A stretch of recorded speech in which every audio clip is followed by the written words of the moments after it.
I wanted to take this opportunity to welcome everybody to our session this afternoon, really all along the lines of influencing the future for women at work. And I'm hopeful that the next session that we do, we'll actually be able to do it in person. So fingers crossed, right, for an in-person session as we approach here the next couple of months. Before we get started and before I introduce our facilitator, I would like to welcome two guests today. I'd like to welcome Chantal Bird. She's the Vice President of Shared Services at Manpower Group.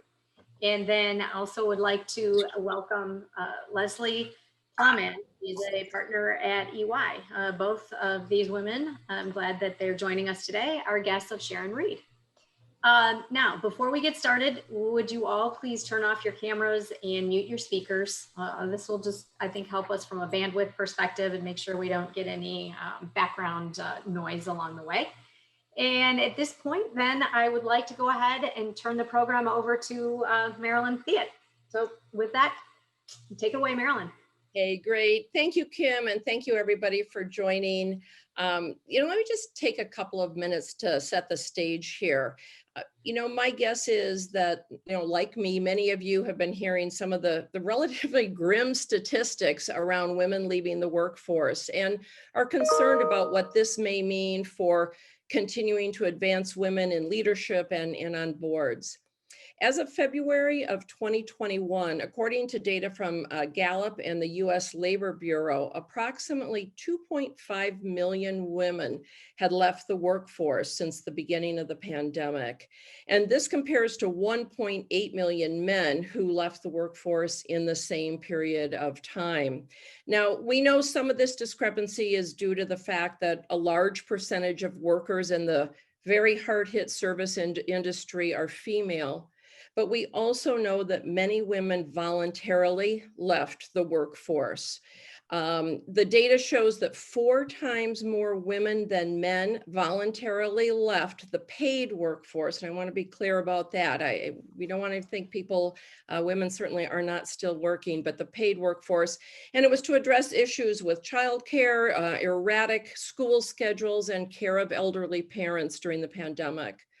In a joint study by McKinsey and the Lean In organization, which was released last November, more than 1 in 4 women at that time were considering downsizing their career or leaving the workforce altogether. That same study indicated that women at the senior level, right, so our potential board members, were 1.55 times more likely than senior level men to be considering either downshifting their role or leaving the workforce due to additional responsibilities at home. So I think practically speaking, we know that fewer women in the workforce may mean fewer women in executive positions, which in turn could mean fewer women available for board positions. In the last year, the word that we've heard to describe this has been she-cession. I always have a little bit of a trouble with that, but the she-cession. At MWI, our mission is to advance inclusive leadership, and we're coming together today to acknowledge the impact that the she-cession may have on our organization's mission and long-term goals. We're going to hear from our panel on how the return to the office and changes to the way we approach work could impact the continued fight for women seeking leadership and in board positions. So the questions that we're here to consider today are, what can each of us as individual women, as leaders of organizations, and as board members do to help this situation and make sure that women have the opportunities to still be at the executive and the board table? And what could or should MWI as an organization be doing to make sure we're working together to continue to advance inclusive leadership? Our agenda today includes both a panel discussion and small breakout discussions.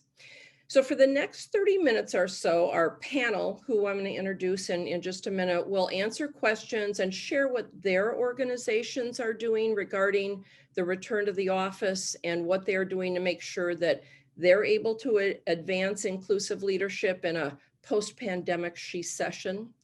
We will then break into smaller groups. Each group will have a facilitator to have more intimate discussions on what others are seeing their companies, sharing what their companies are doing, and to talk about what can we as women leaders, what can and should we be doing? And lastly, to brainstorm a little bit about what could MWI be doing to make sure that we continue to have a large, deep pool of female candidates for board positions. So I am very honored and excited to introduce our panel for today. We have Becky House, who is the Senior Vice President and Chief People and Legal Officer at Rockwell Automation. We have Lisa Selak, who is the CFO and Chief Business Operations Officer at GMR Marketing. We have Amy Lindner, the President and CEO of the United Way of Milwaukee and Waukesha Counties.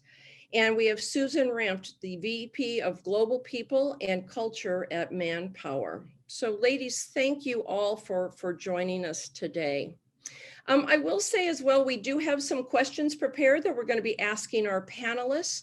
If any of you in the audience have questions along the way, feel free to type them in the chat box. We will try to get to those as well. I do want to make sure that we manage the time and do end up with enough time for the small group breakouts as well, but please feel free to type your comments and questions in the chat box. So let's start with the return to the office. And we are seeing, businesses approach the return to the office in different ways. So I'm going to ask each of our panelists to share what their organization is doing in regard to return to the office, and also share any approaches or initiatives that you may be doing or plan to do to help retain not only executive women, but also up-and-coming female leaders in the pipeline. So why don't we start with Susan? Can you share a little bit about what you're doing at Manpower?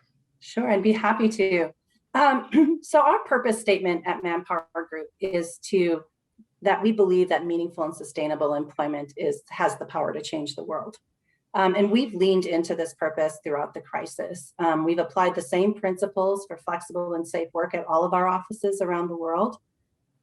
We've communicated openly and frequently. We listen and continue to listen to our people, and we've earned trust along the way. And as we're looking now to building our return plans for our Milwaukee headquarters, we're really building on that foundation of trust. We're open now. Anyone can go to the office, but we're having a soft opening in July and then a full opening after Labor Day. And like many other organizations, we chose that date after Labor Day to be cognizant of family plans and childcare over the summer. So last June, we rolled out a program called Work Your Way and Dress for Your Day. They were used in our field offices that never really closed, but now they're becoming real at headquarters. Work Your Way includes flexible time and place for work and part-time options. An individual arranges this with their manager based on the work that they do and then the work that the team needs to get done. We've also been doing stay interviews. We know that a lot of people, after all this time of reflection, think they might want to do something differently. So this is a great time to have those discussions. The conversations also serve as a well-being check and an opportunity for managers to understand what people need from really all angles to be successful going forward, because it might be different now. And we're also hoping that, hopefully we'll minimize flight risk if we know in advance what it is, what sort of interventions or things that we can do to help. But also we're looking to unearth some people who are really ready to accelerate their careers through having these types of discussions. And it's really tempting to think that all the flex work options are going to be a big equalizer for women, but we know it won't always be the case. And working from home may actually accelerate some of those underlying inequalities. When it's further reducing opportunities for face-to-face networking and spontaneous conversations and being drawn into things when you just happen to run into each other in the office. So we're going to have to be deliberate. We're going to have to be mindful. I mean, we don't have all the answers of how to do this in a hybrid world, but we know that we must, and we know that we have to create inclusive opportunities, not just for our female executives, but for everybody at Manpower Group. Great. Well, thank you, Susan. A lot of things to think about. And I think the one thing we all have to remember, I don't think anybody has all the answers yet, right? And we are learning and pivoting as we go. So thank you for sharing that. Becky, how about telling us a little bit about what's going on at Rockwell? Yeah, so happy to do that. And maybe just to set the stage for folks who maybe don't know Rockwell as well. So, we're a technology company and we're a manufacturer as well. So, a lot of our approach has really been informed by the fact that, right, we have had thousands of people working the same way they've always worked with enhanced safety procedures and protocols, but in our manufacturing facilities. And we also have a global footprint. So we've got about 24,000 employees around the world. So as we saw the impacts of the pandemic starting in Asia Pacific and through Europe and then the US, the same way we're seeing it kind of unfold. And while we might be moving forward and already have gone pretty fast in Asia with return to workplaces for folks who had been working remotely, we also have countries like India, where I continue to have many people get sick and dealing with fatalities still. So there's very much a differentiation around the world based on the local experience. But our mindset has always been putting our people and safety of our people first. And that's how we approach things within our manufacturing facility and how we're approaching our return to our workplaces. And not returning to work, because we know everyone has been working just in new and different ways. I think my favorite phrase that I heard from one of my employees was, I'm not sure if I'm working from home or if I'm living at work. And that has been one of the challenges that we have seen through the course of this pandemic. And so our approach really is starting with safety first and continuing our practices. In Milwaukee and in the US specifically, we actually just announced last week that we were voluntarily opening up our workplaces to folks who had been working remotely. Up to 50% capacity, and that includes here in Milwaukee. And so this last Monday was the first time folks who hadn't already been coming to work and needed to be coming in have been starting to come in. And we've been addressing and updating our safety protocols, things like mask wearing in light of the CDC guidance. And so this continues to evolve, but we start with safety. One of our big considerations as a manufacturing company who also has our customer base are manufacturers, right? We have thousands of people who must come to our workplaces to work globally. And there are very big cultural differences and geographic differences in terms of even an appetite or a desire or the attractiveness or not of flexible or remote work, right? I have employees in India and China who look at us and say, are you kidding me? Of course I want to be in the office. I don't need flexibility. So as a global employer, a lot of our approach is from a philosophical standpoint, right? We need an engaged and productive workplace and an engaged and productive workforce. And so what that looks like isn't one size fits all for every employee and every job. It really is job dependent. As we're coming back into the workplace and what we've been doing over the course of the last year, based on what we've learned, is really thinking about our future of work in new and different ways, informed by how technology can help us, how access to talent in different markets can help us, all through a lens of thinking about employee wellness holistically, financial wellness, mental wellness, and physical wellness. And so thinking about our programs and our offerings and benefits that really take that into account, because I think what we've seen is the mental burdens and the stress burdens that we have and the mental health issues of people dealing with the challenges of work, as well as the practical physical demands of parenting and dealing with kids who are learning virtually or taking care of parents or family members, right? It leads to a lot of burdens and still a lot of that falls on women.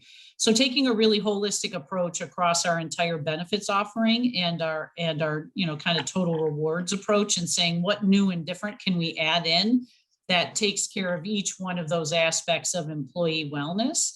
And as we look at our evolution of our future of work, again, under a philosophy of a productive and engaged workforce, we are a true believer that face-to-face interaction in our physical office spaces and workplaces remain really important for our culture, for development, for that connection.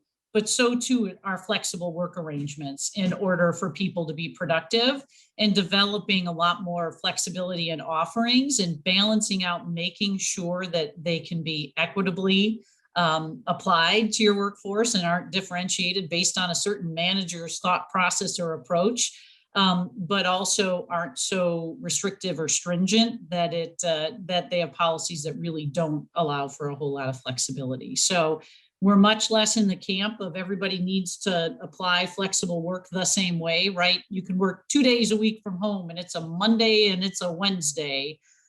Much less looking at that than providing the right framework, tools, and considerations for on an individual basis, depending on need as well as job, to allow the right level of flexibility.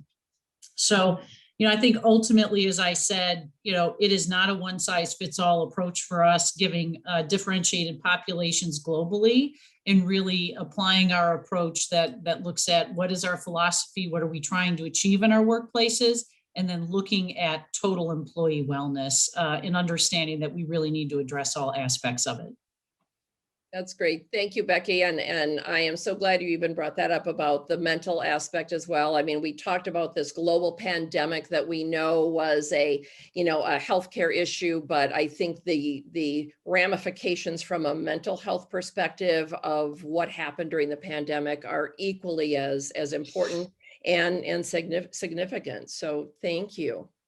Amy, how about you? Do you want to let us know what you have decided to do at United Way? Yeah, happy to be here. So, for all of our organizations, this has certainly been a time where for all of us, work has been harder, no matter what your structure has looked like.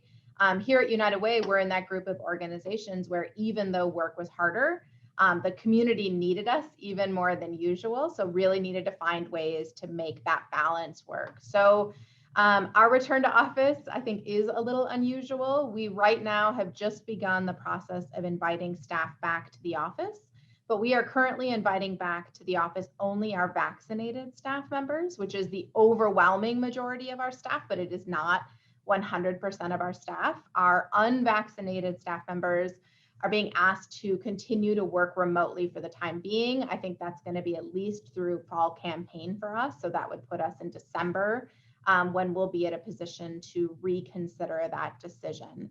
Our vaccinated staff who are being asked to be returned absolutely have a process by which they can ask for an exception or an accommodation of some kind to that return. We've been clear with our staff that personal family health concerns, childcare needs are sort of at the top of the spectrum of likely to receive an exception or an accommodation, but those are being considered on an individualized basis. We only have 80 full-time staff members, so that isn't an unbearable sort of burden for us to be able to do on a one-by-one basis.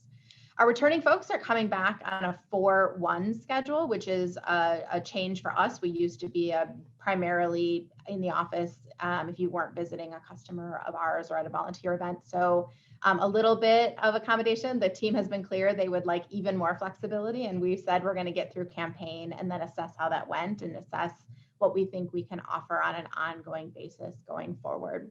We made these decisions back in April.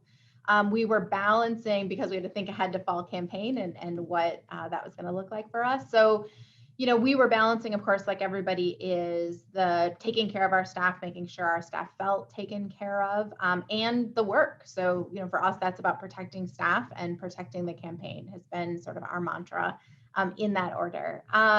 If we were making this decision today, we might be making a slightly different decision. But, if you rewind sort of 30 days, 60 days ago, what we knew, it's been a fast environment. And we had what I would call surprisingly consistent, surprisingly strong feedback from our staff that they wanted to return to a fully vaccinated environment because we were not currently interested in mandating vaccines for employees. The split of unvaccinated staff continuing to work remotely is what gave us the best chance of doing that for the balance of our team.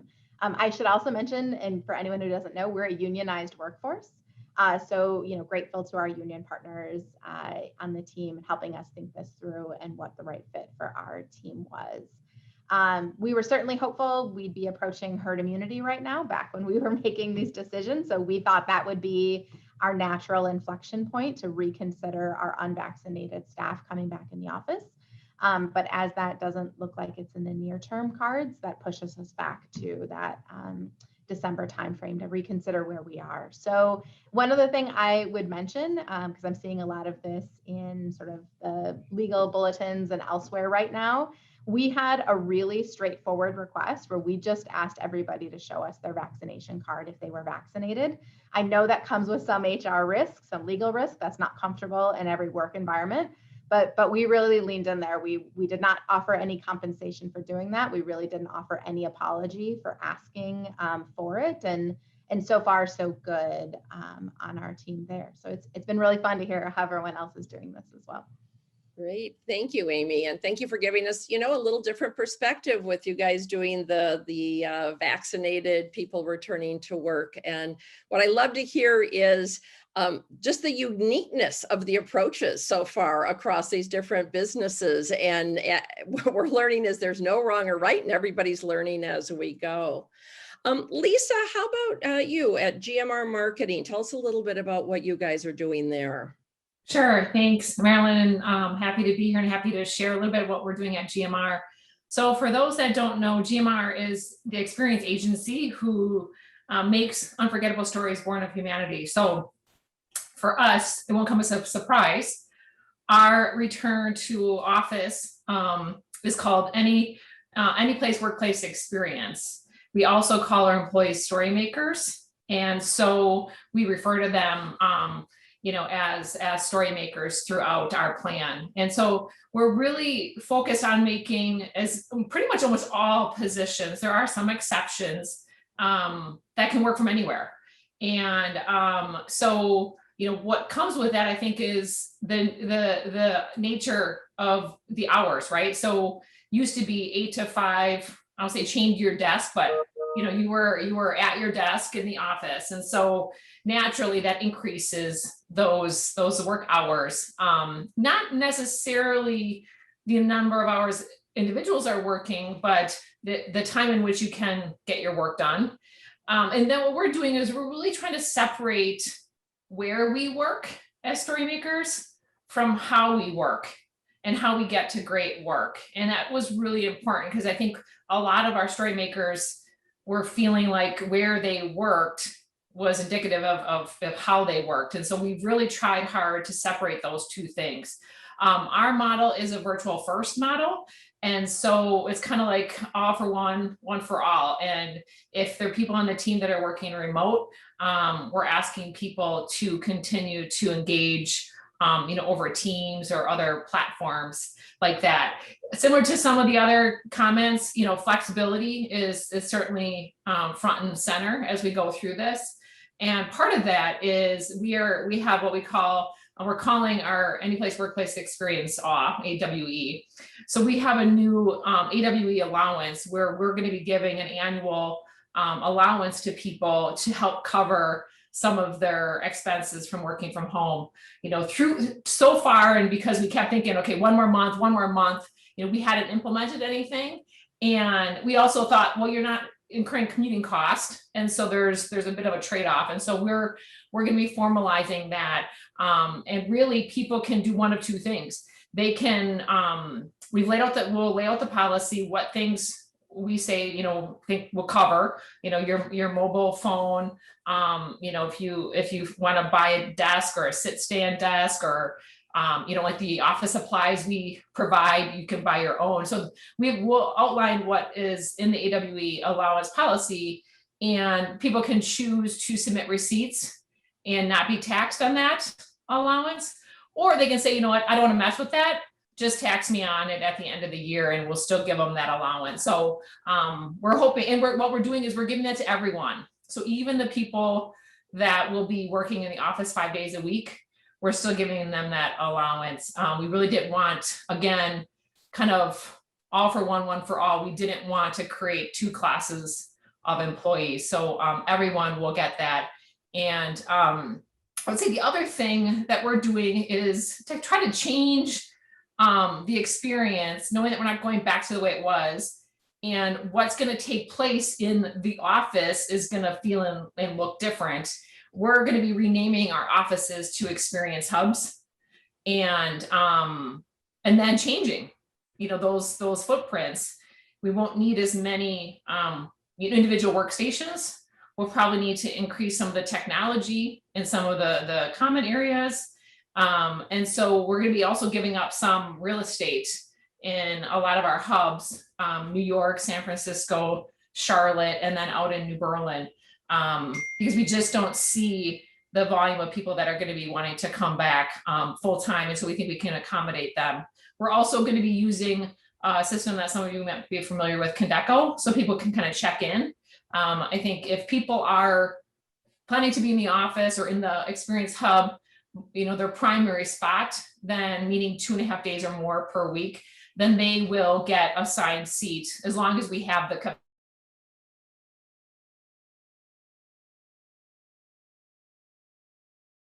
find a spot. So, we fully expect at some point, to have to bridge and deal with, what do I do with my personal stuff? Do we need to implement lockers? How do we still make it feel, welcoming when people come in? But we're looking at that right now as phase 2, because we have the space to pretty much accommodate everyone that wants to come back.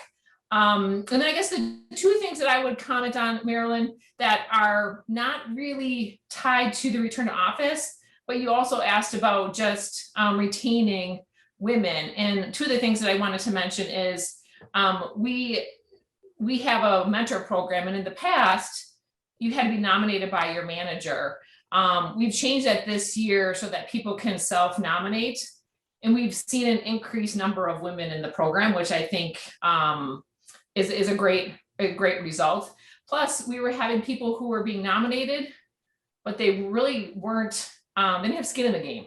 They're like, oh, this is a great, honor, but they really weren't committed to the program. And so this is making it have a little bit more commitment from the individuals. And then the last thing I would mention is right before the pandemic, like within the year before the pandemic hit, we changed our maternity policy to a paternity leave policy, and we extended it to 12 weeks paid. I've been with the organization 21 years. I had pretty much all 3 of my boys there. And I think I got 3 days off. I think my paid leave was 3 days, and the rest had to be short-term disability or long-term disability or saved vacation. So we've come a long way as an organization, and we've had so many mothers and fathers take advantage of that in very flexible and unique ways. So that's definitely something that we're really proud of, that we were able to make a change prior to the pandemic that has helped both men, but especially women. Oh, well, Lisa, thank you. And thank you for sharing all of that. And I love the creativity across the board from all 4 of you. And I'm jotting down some of Lisa's cool new terms that they have, and loving to hear that. And, I think what it's showing us is, again, all of these companies and the leaders were pivoting and learning as we go.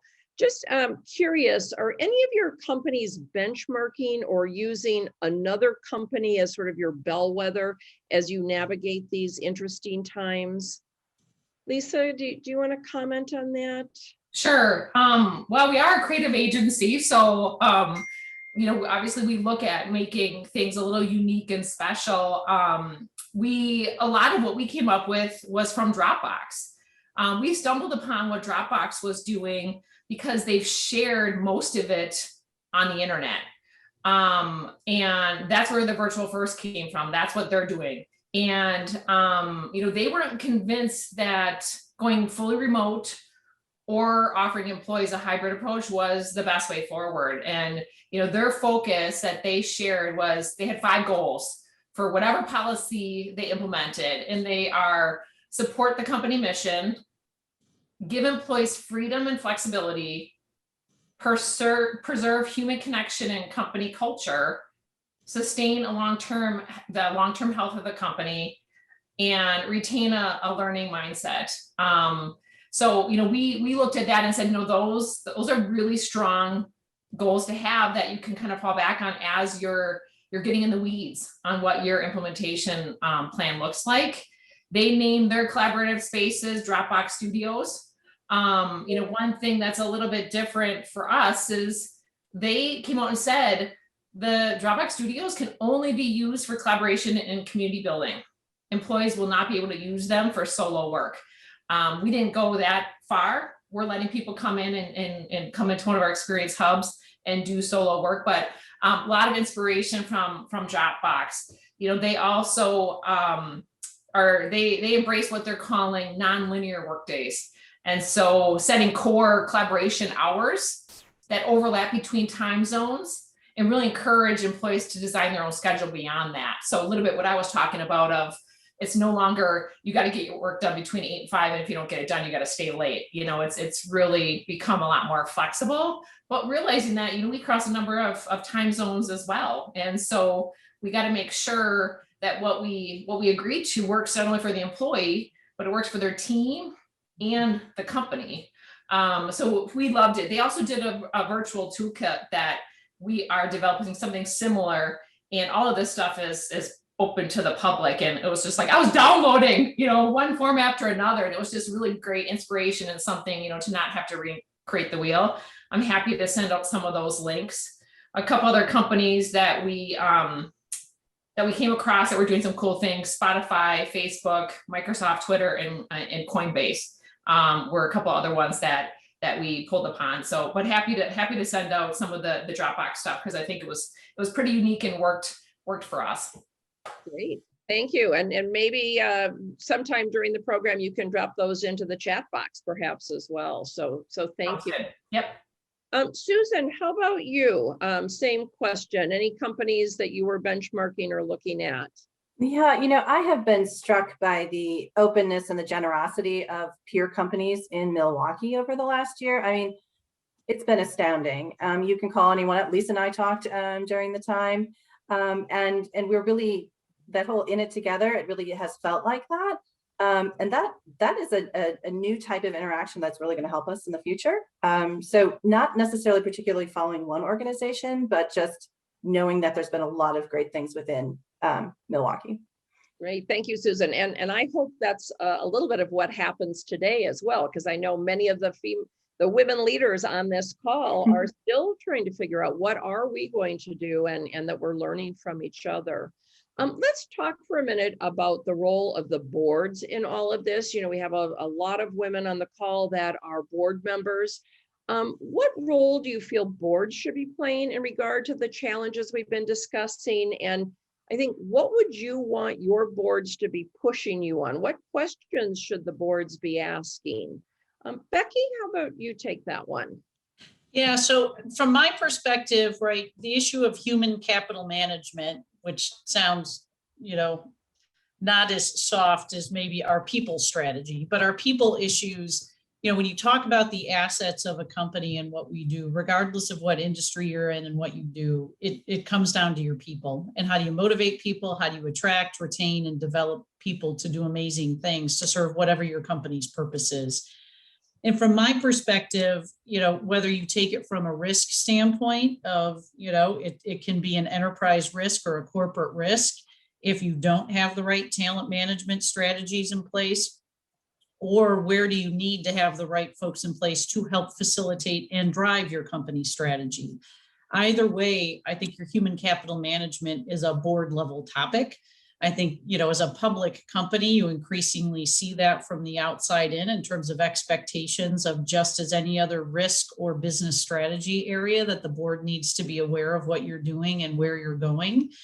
And the conversations really are around, do you have effective talent management programs, right? Where are your risk areas? And from my perspective, I think the foundation of it all comes from what's your company's strategy and what are you looking to achieve and deliver, because that will define what are your talent needs and where are your opportunities. And then also from a culture standpoint, right? What is your company's culture? And you add those two things together, and that should help define where are your areas of focus. And the approach that we've really taken is, what is our people strategy that is based on our company culture, our company business strategy goals, and then looking holistically across our entire employee life cycle, from where and how we're going out to market in terms of attracting talent. What do we do to onboard the talent? How do you reward? How do you motivate? How do you engage? How do you train? How do you develop? And then even in terms of your offboarding and when folks exit. So we look across the entire employee life cycle to understand what are the programmatic elements that we need to have in place based on our maturity level, based on market demands and challenges and the evolution that we see. Last week, I spent an hour talking through our talent management with our board compensation and talent management committee, and it was a centerpiece in our company strategy work around our culture and our talent management. So, I mean, it's a critical piece of, can the company be successful in delivering its business strategy? I think it's the right space for the board to be asking about, do you have effective programs? Where are your biggest risk areas? Do you have competitive benefit programs? What differentiates you? What is your employee value proposition? What are your branding efforts? And what are the metrics and how are you measuring whether your programs are designed for success? And kind of what are the KPIs and how do we know if they're having impact or do we need to course correct? Yeah, great perspective. Susan, how about you? Your thoughts on the board and what the board should be asking? Yeah, really to build on Becky, a very similar thing that, we need that our boards to take into consideration the strategic best interest of the company, obviously, and all of our stakeholders, including our talent, right? And of course, representation and in diverse and inclusive representation on boards is critical. For a company like Manpower Group, advocating for all workers is key. And we know that women make up about 3/5 of the global workforce, but suffered more than 50% of the job losses during the pandemic. So it's a strategic imperative of ours to address this issue of gender equity with our clients, with our global partners, and within our management team. And we have a goal of 40% of women in leadership levels by 2024. It's a start. And we continue to evaluate our processes and our policies and our practices, formally or informally, that would limit any employee from their ability to thrive. But again, it's bringing it to the attention, and it is a strategic imperative of the board. And this might be a little bit more of a new and uncomfortable space, but we're there. Good. Okay. Thank you. And I'm just going to ask one more question, then we're going to get into the breakouts. And this is actually going to be a question that's going to really lead into some of the discussion in the breakouts. What is one practical takeaway or piece of advice you would give the audience today as to what they can or should do to either have a voice within their own organization or the boards they serve on relative to what we've discussed to make sure we can retain women in the workplace and continue to grow the female executive pipeline? So one practical takeaway, what would you say? And Amy, why don't we start with you for this one? Yeah, I was thinking of this as sort of one of those like best time to plant a tree sort of situations. Like, best time was 20 years ago. Next best time is today. And so for those of us who had a lot of women around the senior leadership table here at United Way, 75% of our senior leadership are women. We were best positioned to make good decisions for women and for all of our colleagues this past year. I think that's going to help us retain top talent here and continue to develop top talent, to some of which may end up in some of your organizations. If that doesn't describe your organization, I think what we've seen this past 18 months, and I think, the sort of the coming fallout of, top talent looking for sort of the best possible circumstance for themselves in the months and the years ahead are really going to be a powerful case for inclusive leadership. So, we haven't made final decisions yet about what flexibility practices look like for us in January and beyond, but I know we're going to make better decisions, both because so many of you have board representation in our organization helping guide us, but also because of how intentional we've been about the voices that we've listened to. So I think part of it for me is just sort of, if you haven't already made the case in your organization, this really powerful way of making the case. Okay, great. We'll take one more before we go in the breakouts. Lisa, how about you? You had so many phenomenal ideas that you shared with us, but if you were going to give one thing to the audience, one takeaway, what would it be from you? Yeah, I would say, so we have a program called Vantage, and it is a portal where we ask our employees what they're passionate about. So it could be cooking, it could be racing, anything. And we tap that when we have opportunities come in that we want to leverage, what they're passionate about, because it's going to help us win business. It also helps engage our employees because they're working on something they're passionate about. So what we're going to do is we're going to take that Vantage platform and we're going to add in some questions where we ask employees, what do you want? And, really around like your work style, what do you need to do your best work? How do you want to give and receive feedback? What helps you be productive? What saps your energy?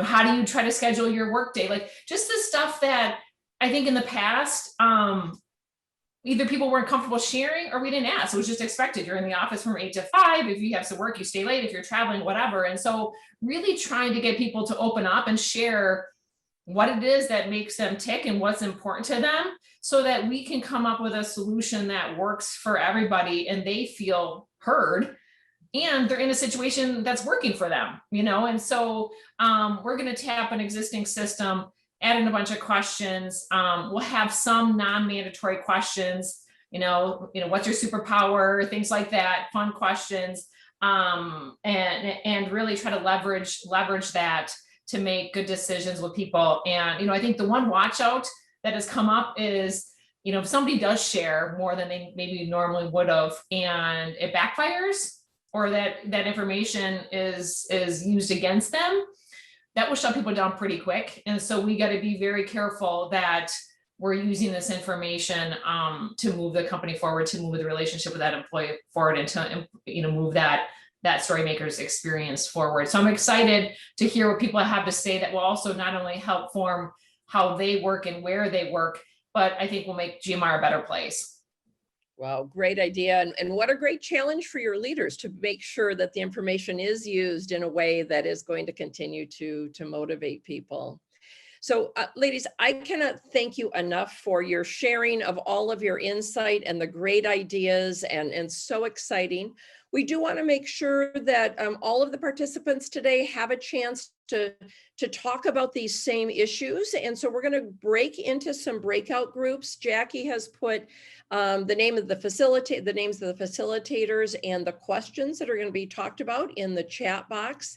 I'm going to turn it over to Jackie to work her magic, and then we will come back and do a little bit of sharing and a wrap up in about 15 minutes. Hopefully you guys had some good discussions. I'm sure that it was not enough time, because it never is. Definitely. The breakouts. And I want to be cognizant of the time we have here, but I just want to have a couple facilitators share any ideas that were brought up or any key points. So anybody want to volunteer to just talk about something that was talked about in your breakout? I'll start. Okay.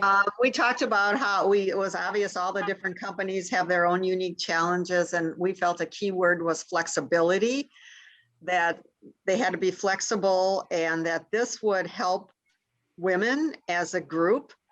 As they increase more flexibility, this should be a positive thing for women who are always trying to juggle more and more things. That's Great. good. Yeah.